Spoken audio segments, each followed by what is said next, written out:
The velocity of an object varies with time as v equal to at square plus bt plus c.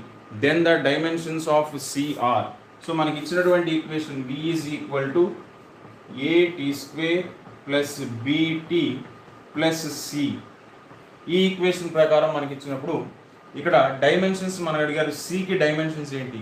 సికి dimensions ఏంటి అంటే మనకి ఇక్కడ ఉన్నటువంటి physical quantities ఎప్పుడు కూడా ఈక్వేషన్ ఆఫ్ హోమోజెనిటీ అంటే డైమెన్షన్ ఫార్ములా సంబంధించి హోమోజెనిటీ, ప్రిన్సిపల్ ఆఫ్ హోమోజెనిటీ అనేటువంటి దాన్ని బేస్ చేసుకుంటే ఇక్కడ మనకి ఎడిషన్లో 3 టర్మ్స్ ఉన్నాయి కాబట్టి ప్రతి టర్మ్కి కూడా ఎల్హెచ్ఎస్లో ఏదైతే క్వాంటిటీ ఉందో ఆ క్వాంటిటీతో ఈక్వల్ డైమెన్షన్స్, సేమ్ డైమెన్షన్స్ ఉండాలి. సో ఇక మనకు కావాల్సింది ఓన్లీ సీకే కాబట్టి సి పక్కన వేరే టర్మ్స్ ఏం లేవు కాబట్టి వెలాసిటీకి ఏవైతే టర్మ్స్ ఉంటాయో, డైమెన్షన్స్ ఉంటాయో సికి కూడా అవే డైమెన్షన్స్ ఉంటాయి. సో వెలాసిటీకి ఏం డైమెన్షన్స్ ఉంటాయి అంటే వెలాసిటీ అంటే distance by time. So L t-1 అని మాత్రమే రాస్తాం.